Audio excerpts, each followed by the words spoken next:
나는 오늘 이 교회에 와서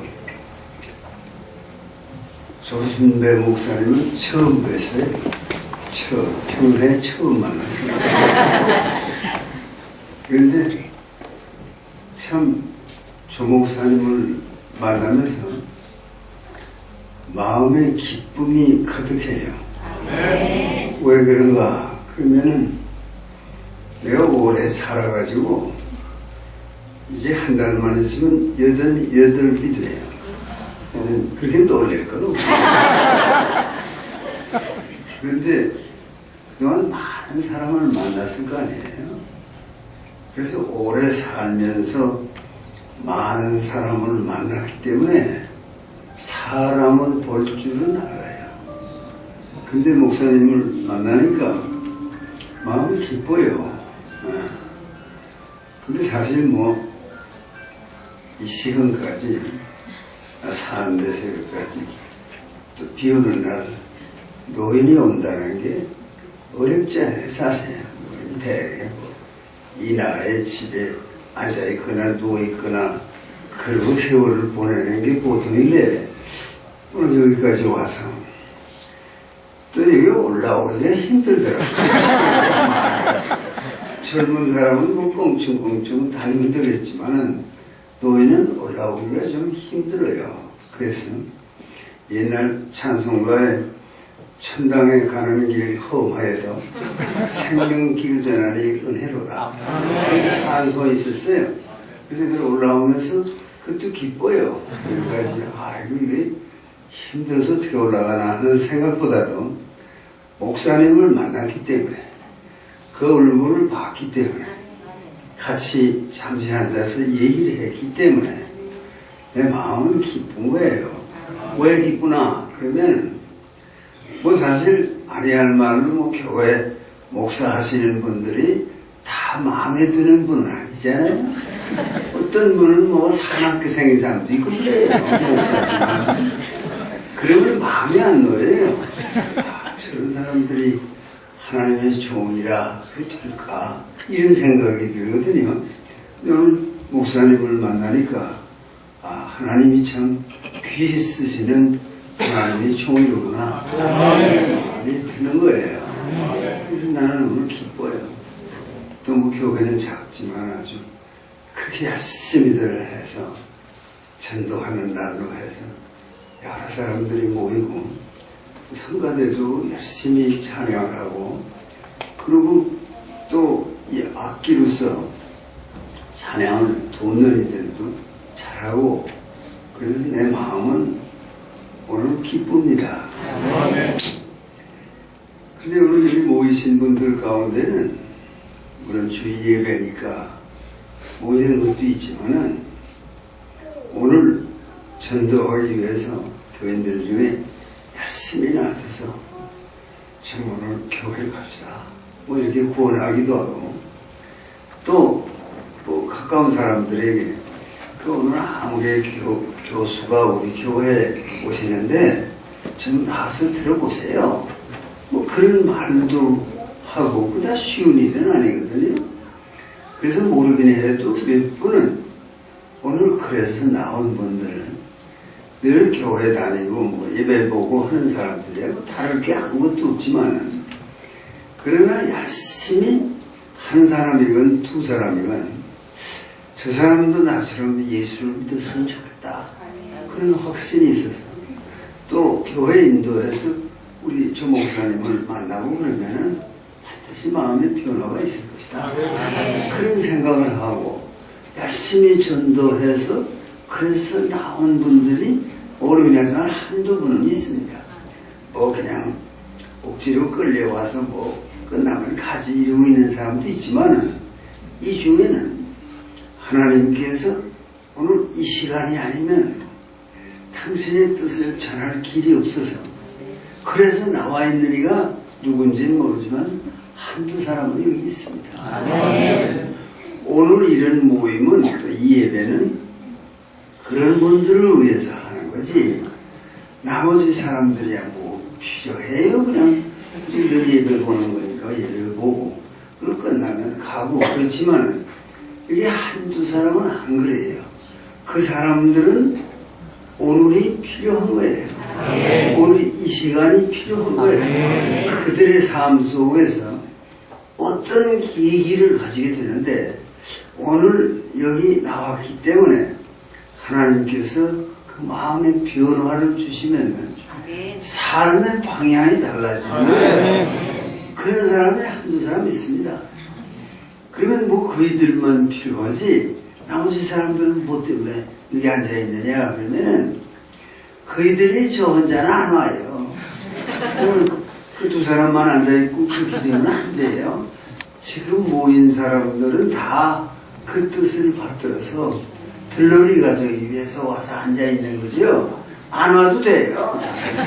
오늘 이 시간에 이 자리에 없어도 되지만은 그 한두 분은요 누군지는 모르지만 하나님께서 그런 뜻을 가지고 계신 거예요.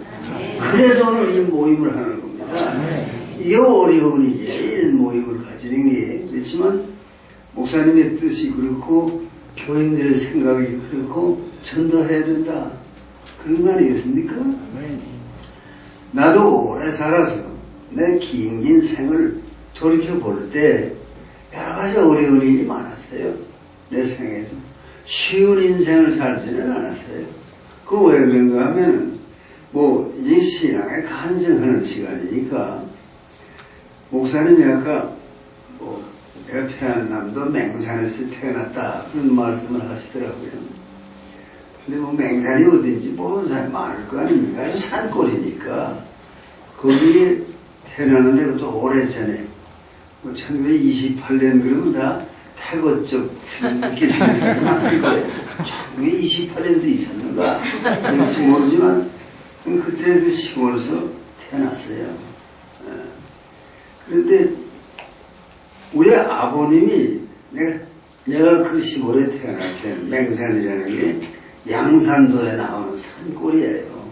양덕 맹산 흐르고 내리는 물이 그 양산도에 옛날에 그러면은 우리 아버님이 그 조그마한 마을이지만 거기에 면이 원남면인데 면장이 있었어요. 그 면에 그래서 뭐 우리 형제가 잘 살았어요.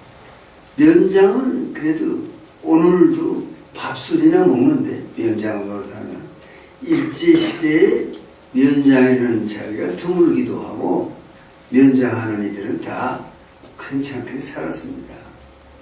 괜찮게 살다가 무슨 일이 생겼는가 하면 우리 아버님이 면장일이 재미가 없는지 사임을 하시고 무슨 일을 시작했는가 하면 광산을 시작을 하셨어요. 근데 광산이 그게 일종의 토박입니다. 돈을 한만 넣어도 안 되는 수가 많아요. 그러니까 그 시골에서 눈도 팔고 다 집어넣어도 안 되고 밭을 팔아도 안 되고 집을 팔아 넣어도 안 되고 안 되는 광산은 해도 안 됩니다. 광산에서 성공한 사람은 크게 성공한 사람은 내가 알기에는 두 사람밖에 없어요.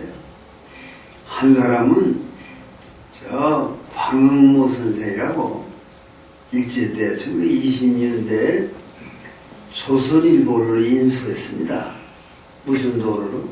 광산에서 그가 그때 돈 100만 원을 벌었대요.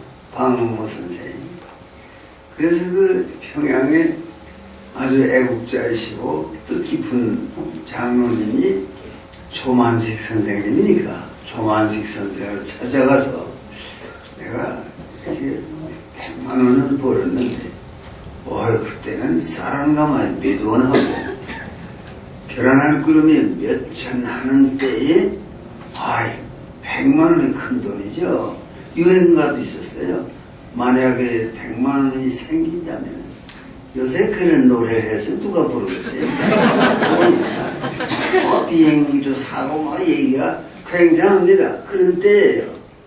그래서 그거는 돈을 벌었으니까 100만 원을 벌었는데 조 선생 이걸 무슨 사회에 유익한 일에 써야지 살림에 다 쓰면 안 될 거 아닙니까? 그렇게 박능무 선생이 말씀을 하시니까 조만식 선생께서 지금 서울에 조선일보가 경영난에 부딪혀서 지금 허덕거리고 있으니 그걸 가서 인수하시죠. 그래서 박능무 선생이 서울 와서 1927년인가 뭐 그 언저리에 그 신문을 그때 돈 50만 원을 주고 인수하셨대요. 그래서 성공한 거예요. 그 방씨가 흔한 성은 아닌데 그 조선일보는 뭐 사장도 방한 거예요. 회장도 방한 거예요. 뭐 뭣도 방한 거예요. 그렇게 많아요. 방씨가. 그것은 그 후손들이 그 신문사를 열심히 잘 해가지고 오늘 대한민국에서 가장 판매 부수가 많은 신문을 만들었습니다. 성공 사례예요. 우리 아버지는 그렇게 못하셨어요. 실패 또 실패. 또 한 분 유명한 이가 있어요. 그 여러분 이름은 모르실 거예요. 근데 그 어른도 광산을 해서 큰 돈을 버신 분이 있는데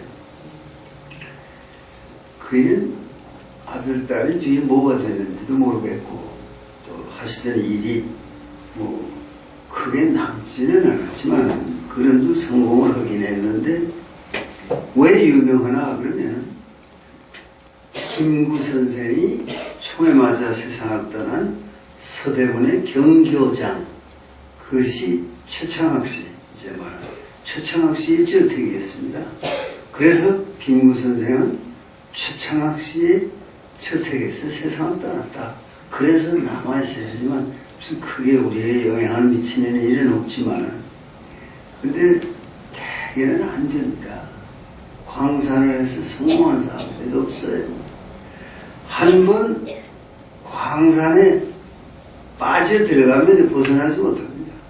노다지에 꿈을 안고 그렇게 아주 산과 산을 헤매면서 혹시나 이런 꿈을 가지고 사시게 됐는데 우리 어머니가 얼마나 고생이 많으시겠어요.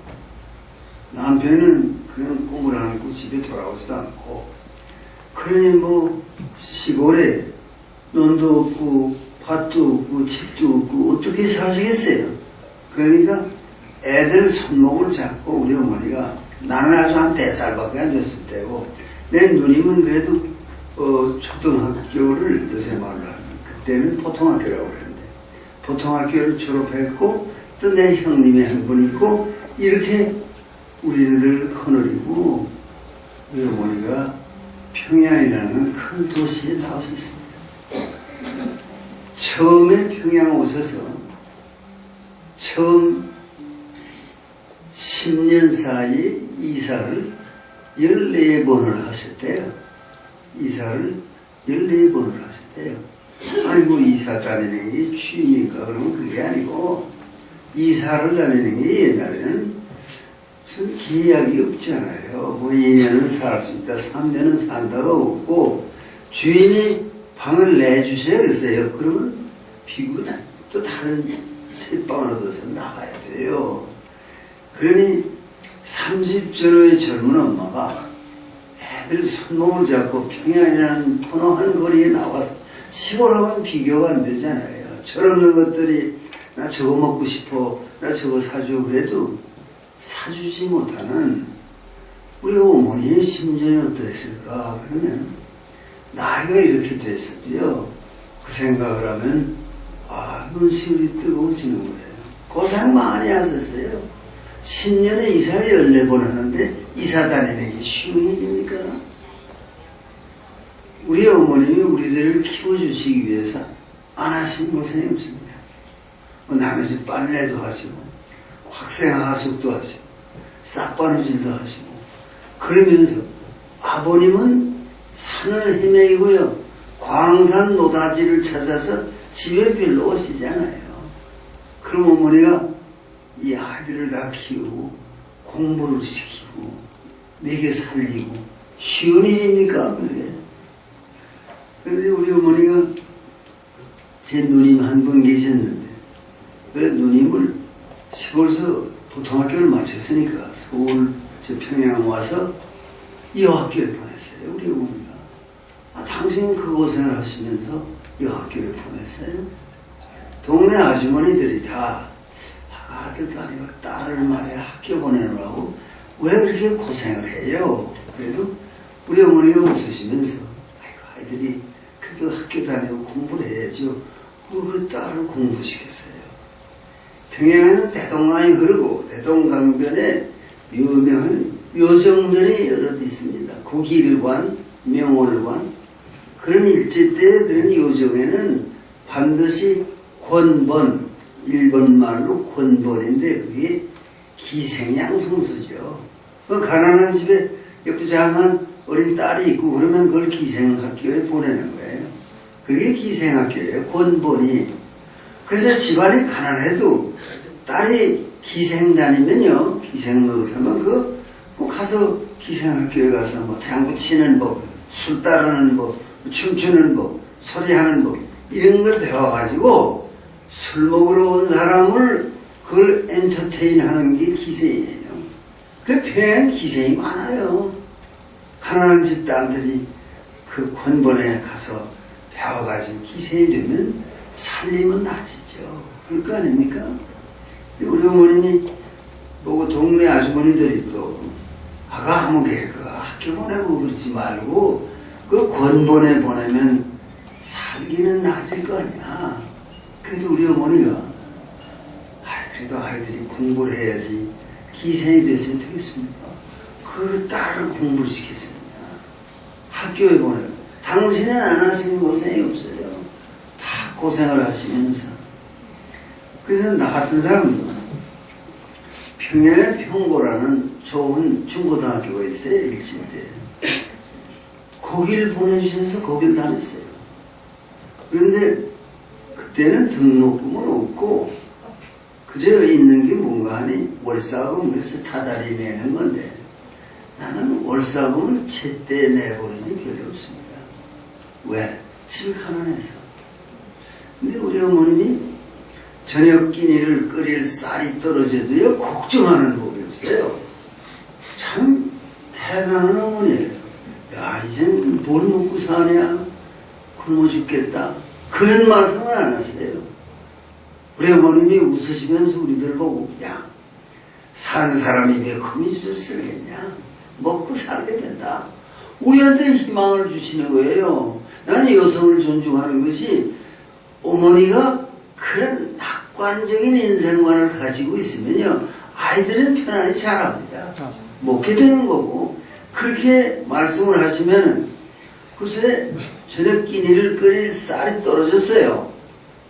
그런데 5년 10년 얼씬도 안 하신 친지가 쌀 한 마른 안 돼도 멧돼박을 자루에 넣어서 지고 대문으로 들어오는 거예요. 오랫동안 찾아보지 못했습니다. 이러고 가져오는 그 쌀로 저녁을 끓여 먹은 그런 일도 여러 번 있어요. 그러나 어머님은 그러지 않아요. 삼복더위에 우리 어머니가 조그만 방에서 창문 열어놓고 남의 집 싹바느질을 하십니다. 야, 그러면서 우리 어머니는 무슨 신세 한탄을 하시는 게 아니라 우리 어머니가 저 맹산 읍에 뭐 수정인가 거기 사셨는데 그때 평양서 젊은 전도자들이 오고 또 선교사들이 와서 벌써 세례를 받고 예수를 믿는 한 여성으로 인생을 출발을 했습니다. 그러니까 삼복더위에 남의 집 싹바느질을 하시면서 선풍기가 있어요. 뭐가 있어요? 그 더운 속에 창문 열어놓고 싹바느질을 하시면서도 우리 어머님이 부르시던 찬송가 소리가 이 나이가 된 지금도 내 귀에 쟁쟁합니다. 내 영혼이 은총 입어 중한 죄짐 벗고 보니 슬픔 많은 이 세상도 천국으로 화하도다. 그런 찬송을 들으면서 우리가 자랐습니다. 그 밖에 다른 게 없어요. 새벽 일찍 일어나서 기도하시고 밤늦게 주무실 때 기도하시고 그 인생의 그런 고난을 다 당하면서도요 늘 마음속에 신앙이 있기 때문에 그 믿음 때문에 예수가 그리스도신 것을 믿고 하나님은 사랑이시다 이렇게 믿기 때문에 우리 어머니는 한 번도 비관 안 하고 우리 다 키워주셨습니다. 그래서 내 누님도 만일에 어머님이 살기가 어려우셨을 때에 그 권본에 보내서 평양에 기생이 됐으면 뭐 했겠어요? 그냥 젓가락으로 사발이나 두들기면서 니나노 했을 그 딸을 이화여전에까지 보내서 그이가 이화여전에 뭐 총장도 하고 이화대학에 또 문교부 장관도 하고 그 다 우리 어머니가 예수를 믿고 기도해서 된 거죠. 난 그런 확실한 증거를 가지고 있어요. 또 내가 이 나이에도 뭐 나서서 말도 하고 또 무슨 뭐 TV에도 나가고 나같이 나이 많은 사람이 TV에 나가는 사람이 어디 있어요. 그래도 하나님의 기억력을 제대로 간직할 수 있게 해서 내가 뭐 한시도 외우고 무슨 뭐 저 시조도 하고 뭐 영시도 외우고 많이 암송하고 있어요. 근데 난 그건 쓸데가 없는 줄 알았더니 이 나이에 TV에 나가서 선생님 그 시조 한 수 좀 읊어주시죠. 그러면 내가 하는 거예요. 누르면 나오니까. 그렇게 인생을 여기까지 살고 있습니다. 근데 사실 오늘 얘기하려고 하는 건 인생 아니에요. 예수께서 내가 세상에서는 환난을 당하나 담대하라. 내가 세상을 이겨노라 하셨으니까 내가 그 승리하는 길을 아는 사람이에요. 인생이 나고자가 되지 않고 승리자가 되는 길을 알기 때문에 난 여러분에게 나와서 이렇게 말씀드리는 거 그게 무슨 뭐 대단한 얘기를 합니까? 자기가 살면서 느끼고 깨달은 얘기를 여러분께 말씀을 드리는 거죠. 그래서 아까도 분명히 얘기했지만은 한두 사람은요, 내 얘기가 필요합니다. 인생을 살면서. 왜? 인생에는요, 좌절이 있는 거니까.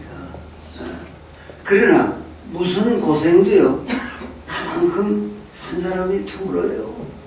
나는 그래도 주변의 어른들이 도와서, 뭐 학교도 다니고, 또 미국 유학도 시켜서 미국 가서 공부도 하고, 학위도 따고, 뭐 이랬지만, 내 주장은 뭔가 하니, 제일 큰 것은요, 예수 그리스도의 복음이 전파되는 거, 그게 내 제일 바라는 거예요. 그러기 위해서는 나의 조국이 자유민주주의를 해야 된다.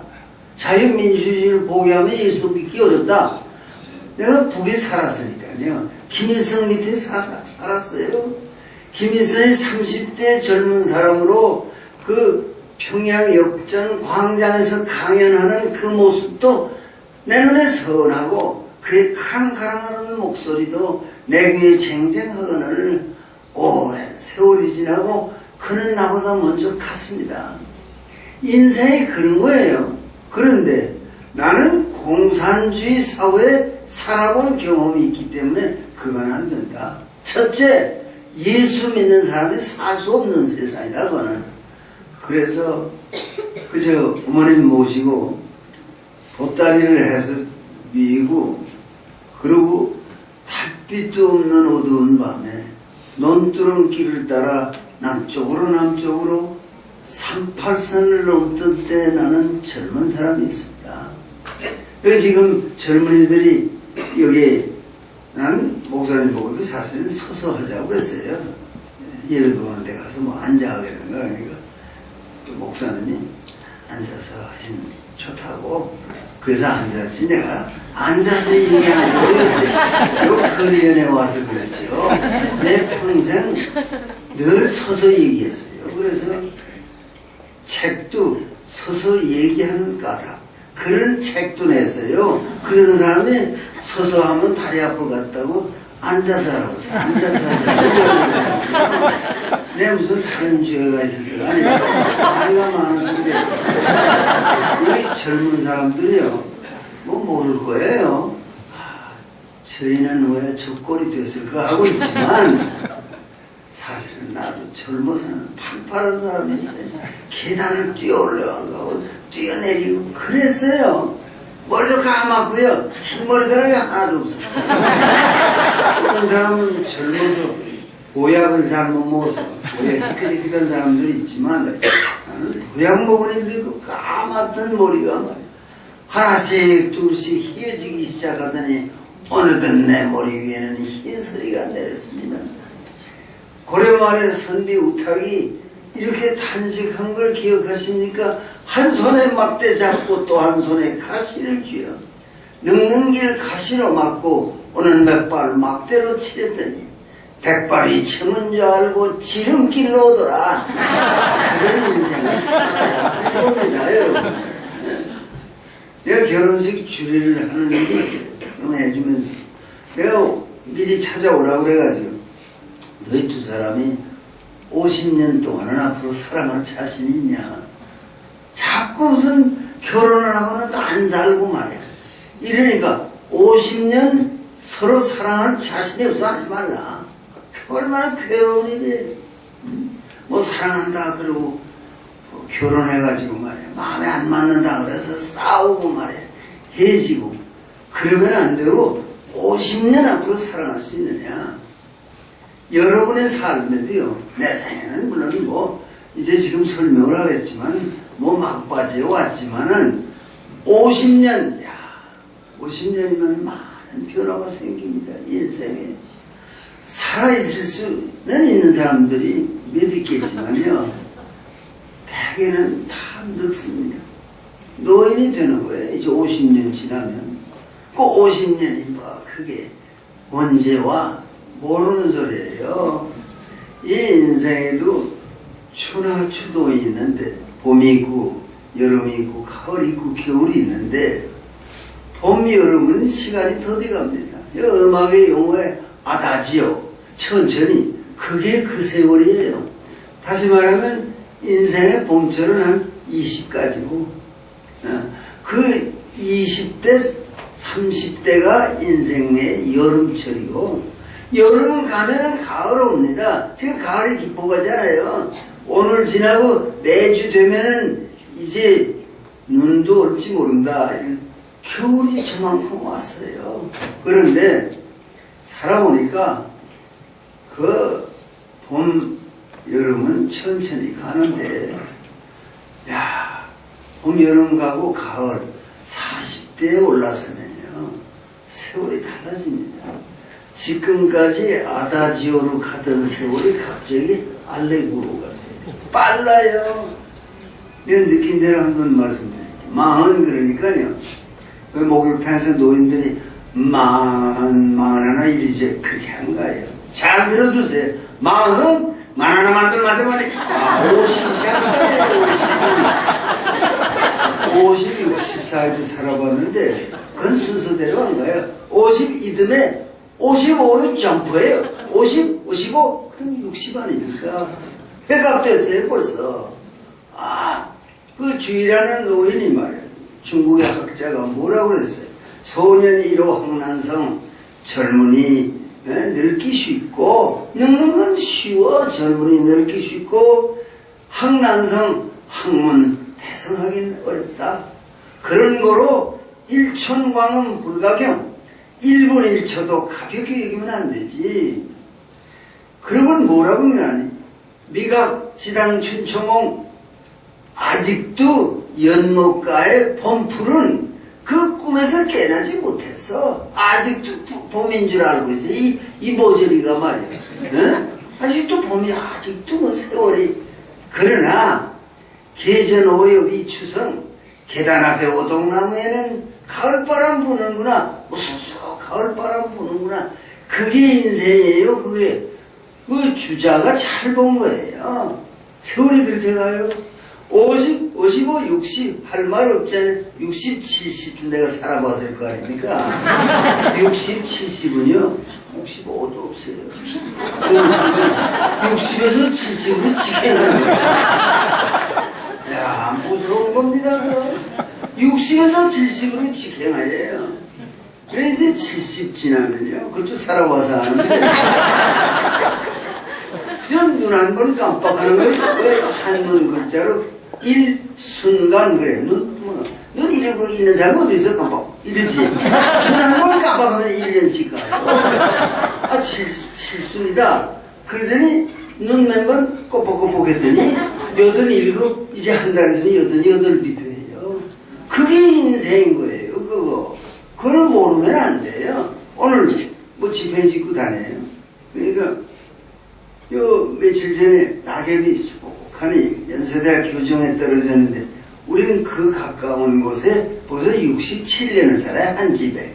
그러니까 학교 다닐 때도 거기 살고 학교에서 가르칠 때도 거기 살고 뭐 늘 거기 살아요. 그런데 그 가까이 이 국제 학사가 있어요. 그리고 외국 학생들이 많이 오고 그런데 커피숍이 있어요. 카리브라고 그래.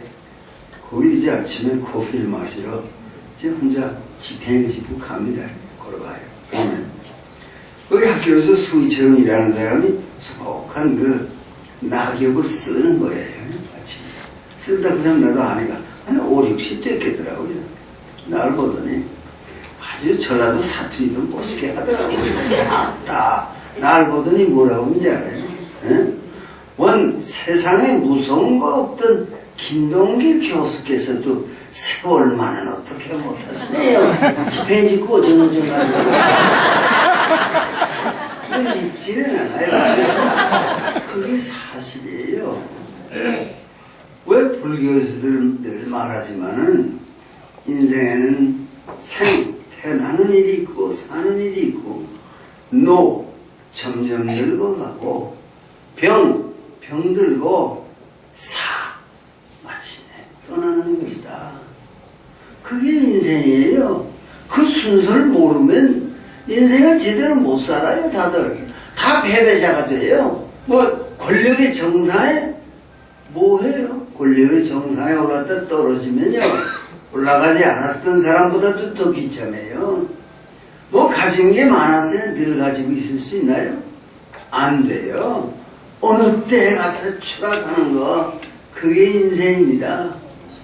저 마포 쪽에요 굉장히 그 멋있게 지은 그 국제상상가 하는 데서 지은 멋있는 빌딩이 있었어요.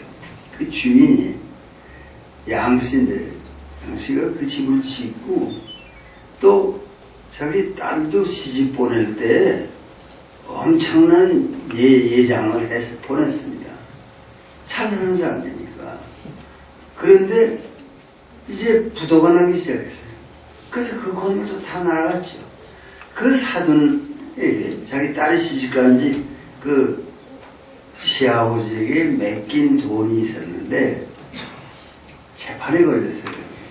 그럼 그 집 딸이 뭐라고 해주느냐? 거기에 이제 중대한 문제가 달려있어요. 근데 딸이 재판에서 말이야. 자기도 살아야 되겠으니까 자기 시아버지 편들고 자기 친정아버지는 돌려놓아가지고 재산 다 잃었어요. 그 예장을 그렇게 잘해서 보내면 뭐예요? 그 아버지하고 그 양 회장도 세상 떠났지만은 얼마나 원수가 됐어요. 딸하고. 그래 그 딸의 신세를 또 생각해보세요. 그럼 시집 안 살 거예요? 자기 친정 아버지에게 불리한 증언을 하더라도 그 시집을 살아야 될 테니까 그런 증언을 할 거 아니에요? 있는 사람들은 별거 없어요. 권력의 정사에 앉았던 사람들도 다 봤어요. 다 만나보고 다 별거 없어요. 돈 많은 사람들 별거 없어요. 그러니까 괜히 그런 뭐 권력에 큰 감투를 쓰자. 그게 그렇게 허무한 겁니다. 돈을 많이 벌어보자. 돈 벌어서 좋은 일 하면 얼마나 좋겠어요. 그러나 그렇게 되질 않아요. 돈 때문에 많은 사람이 그렇게 많아요. 그러니까 인생이 길지도 않은 거고 그렇게 해서 인생이 끝나는 거 아닙니까? 태어나서요. 하루하루 늙어가요. 늙어서 병들어요. 병들어서 죽어요. 다 가야 돼요. 아까 50년 그러면 들어 살아남은 사람들이 있지만 내가 100년 뒤에 살아남을 사람 자신 있으면 손 들어보세요. 정신 나간 사람은 그건 정신이 온전치 않은 사람이에요. 자, 저 뒤끝에 앉으니 그 자리에 앉고 꼭 100년 뒤 오늘 이 시간 이 교회 요 자리 앞에 앉으니 요 자리에 와가지고 다시 한번 다 모입시다. 누가 와요? 누가? 아무도 못 와요. 100년 뒤에 다 끝난 거예요. 아무것도 없어요. 그게 인생인데 말이에요. 옛날 부흥회 때 부흥 목사가 잘 부르는, 특별히 뭐 이성봉 목사 같은 대단한 부흥사가 일제 때 많이 불렀어요. 세상 만사 살피니 참 헛되구나. 부귀 공명 장수는 무엇하여 고대광실 높은지 문전옥답도 우리 한 번 죽으면 일장의 춘몽. 그런 게 인생이에요. 그러니까 뭐 종교조차도 말이에요. 비상적으로 보세요. 이 불교가요, 반야바람 일다 신경의 첫머리에 조견 오온 개공 진리의 빛에 비춰보건대 삼라만사에 다통 빈 것이로구나. 뭐가 있어? 색즉 시공 공즉 시색. 눈에 보이는 이것이 알고 보면 아무것도 아니야. 아무것도 없는 것이 다만 우리 눈에 어른거리는구나. 그게 불교가 인생을 보는 눈이 그래요. 어떻게 보면 허무하기 짝이 없잖아요. 또 공자님 말씀에 조문도면 석사라도 가이라. 아침에 도를 들어서 깨달아 알았으면 저녁에 죽어도 좋다 하는 것은요, 도가 소중하다는 뜻도 있지만 깨닫고 하면 인생은 볼 거 없는 거야. 그런 뜻도 되는 거예요. 이 구약의 전도서에 뭐라고 그랬어요? 헛되고 헛되며 헛되고 헛되니 모든 것이 헛되도다. 아니 얼마나 헛되면 센텐잖아요. 헛되고 헛되고. 인생이요 따지고 보면 아무것도 없는 거예요. 괜히들 그러는 거지. 예? 인생의 가치가 있고 인생에 무슨 목표가 있지 않고는요. 왜 태어났어요? 여기 원해서 세상에 온 사람 있으면 다 한번 손 들어보세요. 내가 놔달라고 부탁을 했더니 아니에요. 다 일방적으로 어머니가 낳아주신 거예요. 오고 싶어 온 사람이 요 때를 한 사람도 없어요. 엄마하고 의논해 본 사람은 없어요. 와서 사는 거예요. 먹고 살기도 어려워요. 사람이. 자존심을 지키기도 어려워요. 인생이 그래요. 살아보면 고단한 인생이에요. 또 우리 같은 사람은 뭐 배웠으니까 그래도 민주주의 해야지 군사 독재라면 됩니까? 이러고 싸우다요 붙잡혀 가세요. 군사정권에 붙잡혀 가서 재판받아서 징역이 15년, 자격정지가 15년. 그래도 또 우리가 예수를 믿어서 뭐가 신념이 있어요. 아 그래요? 그러면 최후 진술의 1심에서 나는 항소 안 합니다. 나 그대로 그저 눌러 있을게요. 15년. 아 간수들이 와서 야 15년 긴데 항소 세죠? 그래서 안 해. 나갔다도 또 들어올 것 같은데 못 들어가. 그대로 있을게요. 그리고 15년 징역에요. 항소 포기하고 안양교도소에 살았어요. 안양교도소에 있는데 물론 박 대통령이 뭐 그렇게 나쁜 사람이 아니니까 그 뭐 자기는 좀 경제 건설을 하려는데 그때 배웠다 오다 떠들고 하니까 잡아갔겠죠. 그러나 한 1년 있으니까 또 다 나가라고 그러더라고요. 나가라고 그러는데 그냥 앉아있겠죠. 난 15년이니까 15년 살겠다. 그럴 수도 없는 거 아니에요. 나왔는데 그때 항소한 사람은 다 나보다 하루 늦게 나왔어요. 왜? 그 서류 하나도 복잡한 거야. 검찰이 요거는 해야 되니까 뭐 나가요. 그래서 나보다 하루 늦게 나왔어요. 그러면서 살아왔어요. 힘들었어요, 그것도. 감옥에 들어가서 그냥 독방에 있고요. 야, 그렇지만은 내 가슴 속에는 신념이 있어요. 무슨 신념이냐? 우리들의 이 조국이 하나님께서 무슨 사명을 주신 조국이다. 난 그렇게 믿어요. 이 나라는 자유민주주의를 하면서 지금 중국이 일어나고 지금 미국이 그와 맞서서 뭐 G2 강한 두 나라가 대립한다 할 때 한국을 하나님이 두신 것은 너희가 좀 이걸 정리해라. 어? 나라는 작지만 말이야. 이 중국하고 일본하고 미국하고 싸우면 어떡하냐. 그래서 박근혜 대통령이라는 이가 DMZ에 비무장지대에 우리는 세계 평화를 위한 공원을 만들겠다. 그것도 다 하나님의 뜻이 그 속에 있는 거예요. 세계 평화를 위해서 한반도는 쓰여야 된다.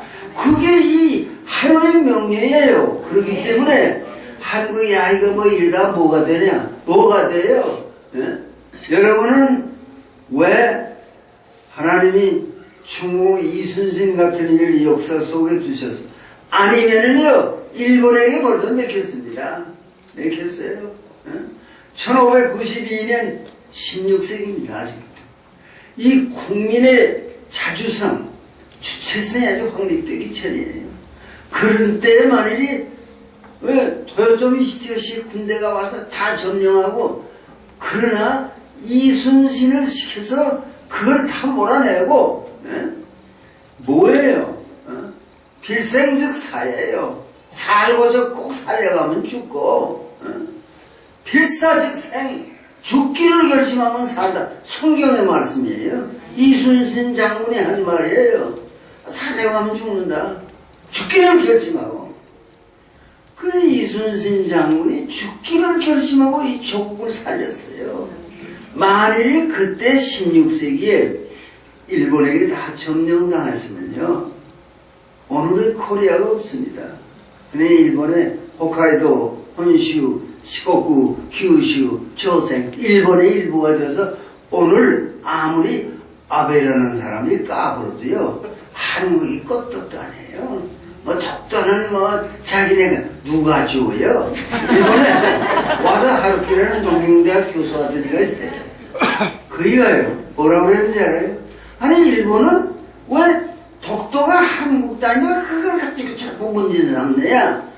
일본 제국주의의 망령이 일어나는 거예요. 그러니까 위안부도 없었다. 그거 다 자기네가 원해서 간 거 아니냐? 뭐 아사히, 요미우리 다 예전에 인정했어요. 응? 그런데 그거 아니라고 말이에요. 사실이 아니다.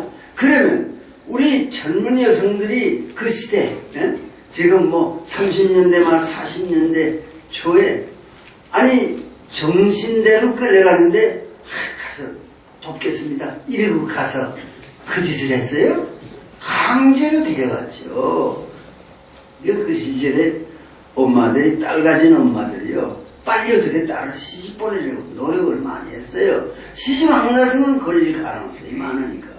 그래 그렇게 아니 남의 나라 젊은 여성들을 구박하고 고생시키고 그런 일은 없었다. 말이 돼요. 우리는 이제 1년에 한 번씩 중국 남경에 난징에 강연을 하러 가는데 난징에 가면요 남경에 가면 거기에 남경 대학살 현장이 다 보존되어 있고 기념관이 되어 있습니다.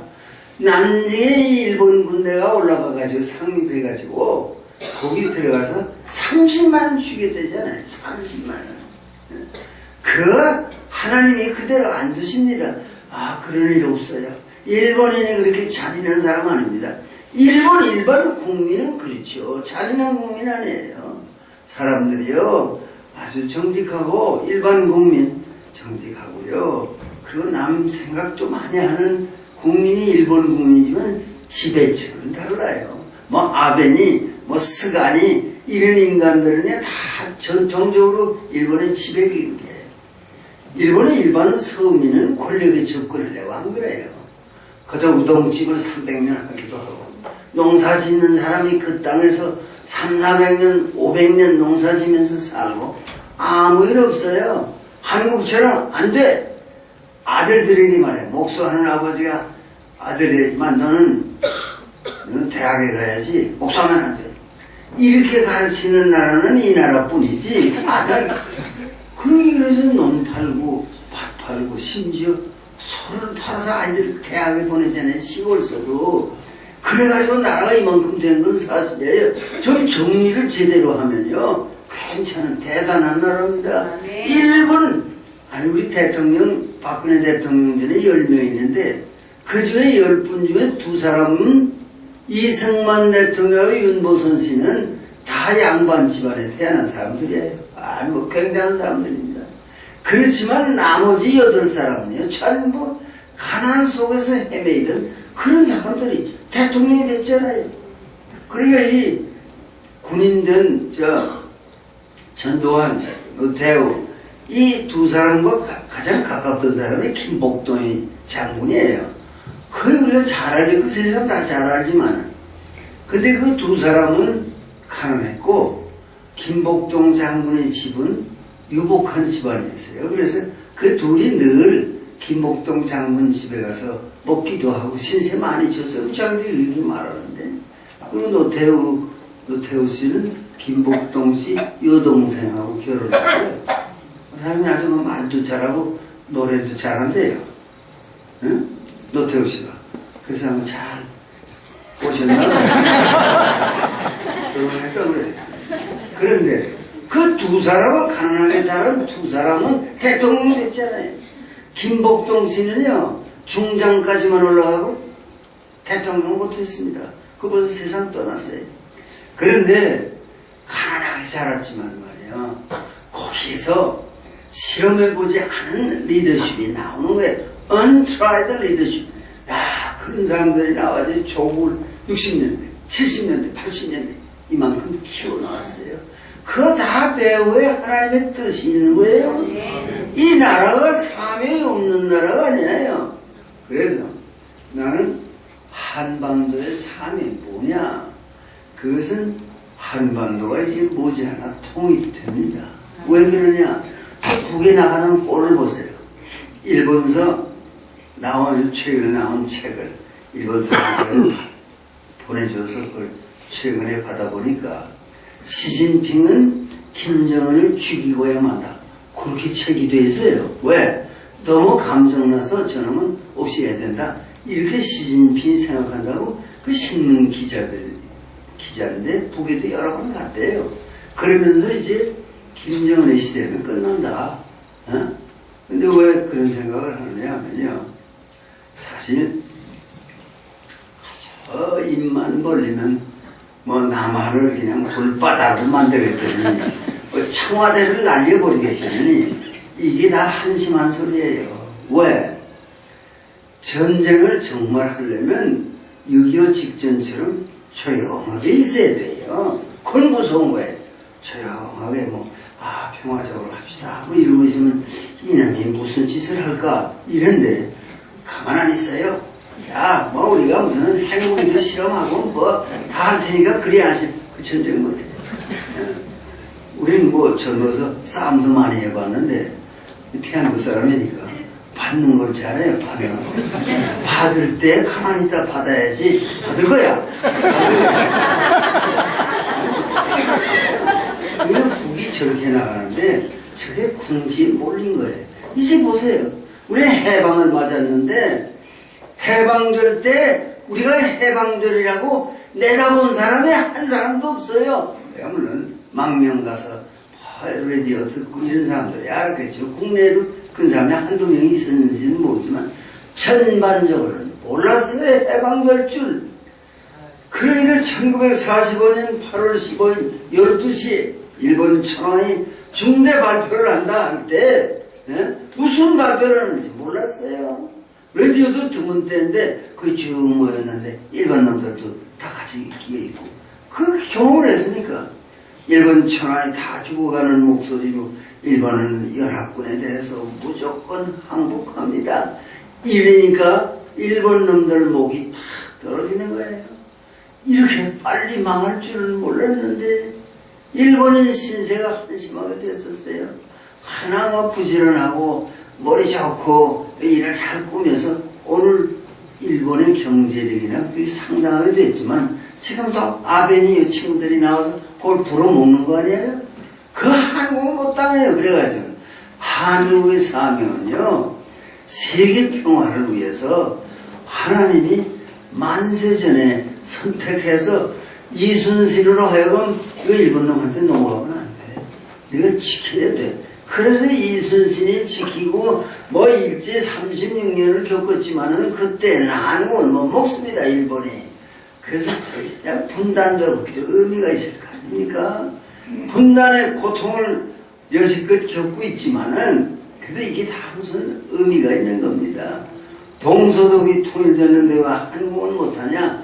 동서독이 통일돼서의 역사의 공헌보다는 한반도가 이제 70년이 있고 이제 통일되면서 그러면서 새로운 역사의 장이 시작될 것이다.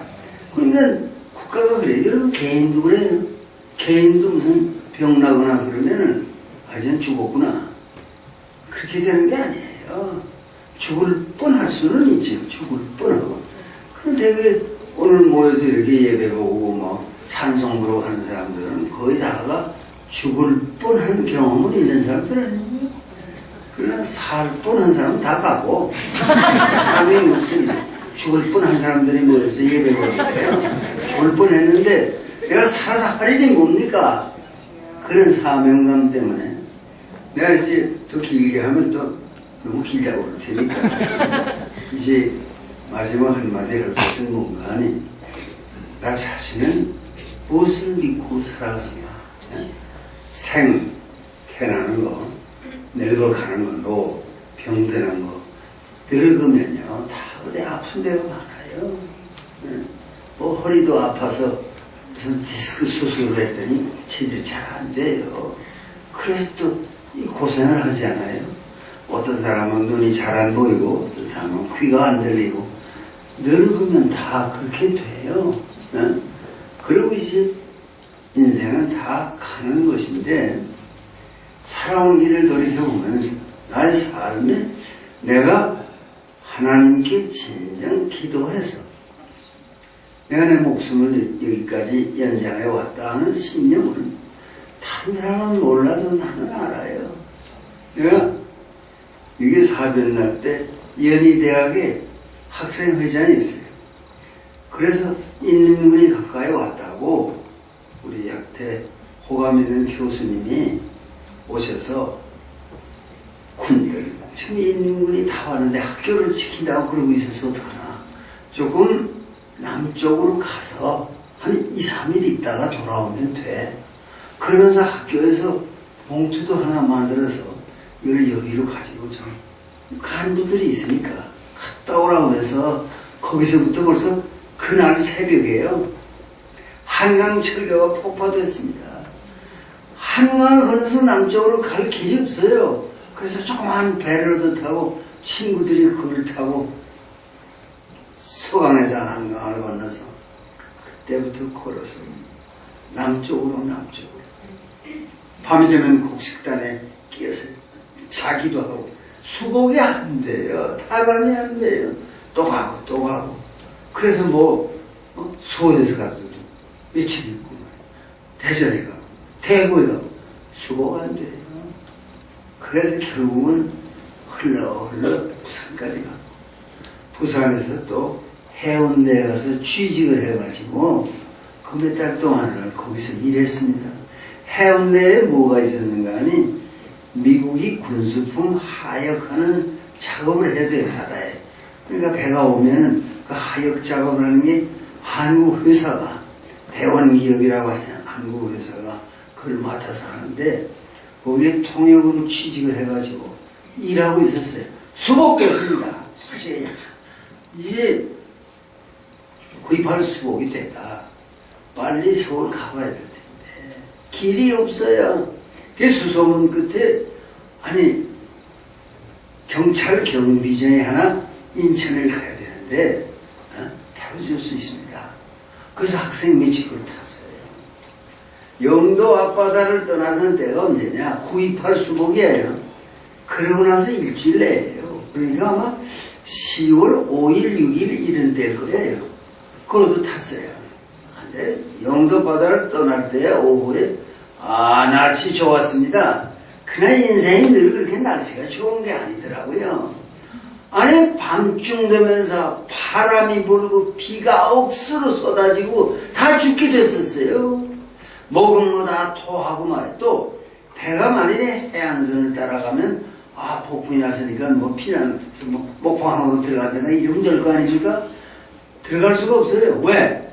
이 호남 일대는 아직도 공산군이 도사리고 있어요. 인민군이. 그 가까이를 못 가고 저만큼 가서 공해로 똑딱똑딱 10m밖에 안 되는 조그마한 배를 타고 갑니다. 민간인도 있고 경찰 타고 물 부어 먹은 거 토하고 죽게 됐어요. 다 죽게 됐어요. 그런데 무슨 생각이 드는가 하니 사람이 죽는 게 이렇게 해서 죽는 거구나 그런 생각이 들더라고요. 뭐 도저히 견딜 수가 없으니까 조그만 배가 떼뚝떼뚝하면서 가요. 그런데 내가 어려서부터 교회를 다녔어요. 성경을 배워서 바울이라는 어떤 사람인가 그런 생각이 나는 거예요. 그때 사도 바울이 그 뭐 40에 하나 강한 매를 뭐 5번을 맞고 고생을 얼마 했어요. 태장을 3번을 맞고 한 번은 돌에 맞고 한 번은 파전 3번 했을 뿐 아니라 물의 깊음 속에서 일주일을 보냈대요. 그런 생각을 하면서 바울이 그래도 그걸 뚫고 살아서 그래도 우리가 바울이 있었기 때문에 예수를 믿는다고 함석근 선생님이 나보고 그러더라고요. 그래도 사도 바울의 기도가 있어서 내가 있는 거 아니겠는가? 대단한 인물이더라고요. 그래서 자 이제 마지막이 가까우니까 한번 마지막으로 기도는 해봐야 될 거 아니냐. 그래서 뭔가를 붙잡고 옥수로 쏟아지는 피를 맞으면서 그 조그만 경비선의 가판 넓지도 않아요. 많은데 올라가서 이렇게 무엇을 붙잡고 하늘을 향해서 기도를 합니다. 그때 내가 몇 살이야? 23살이에요. 23살. 1950년 10월 5일, 6일 이때 내가 23살이에요. 그러면 사실일까요? 그런 사람들이 있을 거예요. 너무 달라졌으니까. 23살이 저렇게 되나? 23살인 사람이 나를 보면서 나도 이제 세월이 가면 저 꼴이 될 거야. 그걸 알아두는 게 좋아요. 어쨌든 올라가서 무슨 기도를 했는가 하니 비는 쏟아지고 긴 기도도 못해요. 한마디 기도를 했습니다. 하나님 제게 사명이 있으면 저를 살려주십시오. 그 기도를 한마디 하고 계속 비가 오고 뭔가를 붙잡고 겨우 내려와서 또 물 부고 고생했어요. 그런데 잠이 드는 듯 마는 듯 그 밤중이 지나면서 말이에요. 새벽 6이 되니까 바람이 안 부는 거예요. 비도 멎는 거예요. 그러고 글쎄 인천 앞바다까지 올 때 새벽이 될 때는요 햇빛이 비치는 거예요. 인생이 그런 거더라고. 나는 그 경험이 있은 뒤에는 딴 사람들이야 뭐 그래서 그렇게 됐겠냐? 그건 그 사람 생각이지. 나는 내가 기도를 드려서 하나님이 나를 살려주셔서 이날까지 사는 거예요. 만일에 사명이 없으면 살 필요가 없어요. 그러게 뭐 여러 가지 일을 뚫고 우연찮은 고비도 지나면서 살아서 여기까지 왔습니다. 그때 내 기도가 그거예요. 인천 앞바다에 왔습니다. 인천 상륙이요. 그게 9.28 수복이지만 서울 탈환이 그때 9월 15일에 인천 상륙 한포 사격하고 인천 상륙에서 인천에 아무것도 없어요.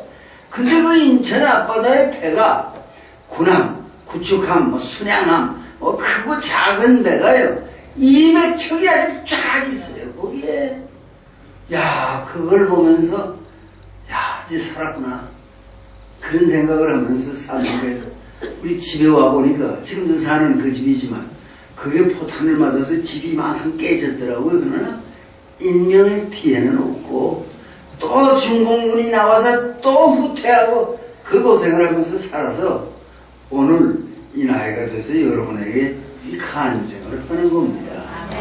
여러분 인생이 어려워도요 뭐 그렇게 걱정할 필요 없어요. 걱정을 해서 아무것도 안 돼요. 너희는 염려하지 말라고 그랬잖아요. 아버지를 믿으니 또 나를 믿으라. 신앙에 있어서 믿고 살아야지. 이건 어떻게 되나 그렇게 하나하나 걱정해야 해결 안 돼요. 영어의 속담에도요 걱정이 제일 나쁘다는 거에 나와요. 영어의 속담에도 care kill the cat. 케약은 두눈을 맞춘다는 care kill the cat. 걱정 근심을 하니까 kill the cat. 고양이도 죽더라고 말이야. 고양이라는 놈이 높은 데서 내려쳐도 그냥 탁 사는데 요놈이 무슨 근심이 생겨서 먹지 않고 여전히 죽더라고 말이야. 그러니까 인간은 또 그래요. 하나님을 믿고 내게 사명이 있는데 다른 사람은 그렇게 안 믿을지 몰라요. 그러면 뭐 파도가 잔잔해지고 바람이 그치고 한 게 뭐 너 때문이겠는가? 그럴지 몰라도 나는 그렇게 생각하니까 나는 하나님이 내게 사명을 주셔서 내가 그 어려운 고비를 이겨냈다. 예전에 이성봉 목사님 순결교회 목사님인데 1940년, 50년, 60년대 이날 제일 가는 부흥사입니다. 그거를. 근데 평양에서 해방되고 이제 부흥회 할 때 그 상수구리에 그 교회 조그만 거 있었어요. 거기에 그 매 새벽에 가서 부흥회에 참석을 했는데 그러니 뭐라고 말씀을 하니까 난분이죠. 요새 세상에 거의 목회하면요 세계적인 목회자가 될 겁니다. 뭐 노래도 잘하고 찬송도 잘 부르고 말이야. 그런데 자기가 아주 젊은 나이에 예수를 믿기로 결심했대. 20대 뭐에. 그런데 중병에 걸려서 살아날 수가 없대. 죽게 됐대요. 이걸 어떡하느냐. 약을 써도 안 나고 기도를 하고도 안 나고 그래서 이성문 목사님 말씀이 마지막으로 기도를 했대. 하나님, 제가 죽으면 하나님이 손해 납니다. 그들이 그때부터 사기 시작했어요. 대단한 분이었습니다. 그 신념이. 예? 그래서 전도도 많이 하고요. 참 훌륭한 하나님의 종이 있습니다. 나는 여러분에게 내 삶의 감정을 얘기하면서 왜 예수께서 내가 세상에서는 환난을 당하나 담대하라. 내가 세상을 이겼노라. 다 승리자가 될 수 있단 말이야. 그 지저분한 욕심, 뭐 출세해보자, 돈 벌어보자, 이런 걸로 망하는 사람이 얼마나 많아요. 여러분의 가슴 속의 결심이, 특별히 젊은 사람들, 그런 세속적인 욕망을 가지지 말고 어떻게 하면 좀 더 주님을 잘 섬길 수 있을까? 이런 생각. 주님이 우리에게 부탁하는 게 뭐예요? 거짓말하지 말고, 그리고 이웃을 내 몸처럼 사랑하라. 그거예요. 율법이 뭐 10가지고 그 11번째 계명이 그래서 너희 서로 사랑하라. 사랑이 없어요. 제 생각만 하면서 말이야. 남은 죽어도 좋고 남은 고생해도 좋고 그거는 신앙이 아니에요. 진정 신앙은 거짓없이 살면서 이웃을 섬기는 일. 그것이 다 제 힘만 가지고 안 돼요. 다 주께서 인도해 주시고 우로부터 우리에게 능력을 주셔야 되는 일이니까 다 같이 한번 기도하십시다. 하나님 저희들을 사랑해 주시고 이렇게 아름다운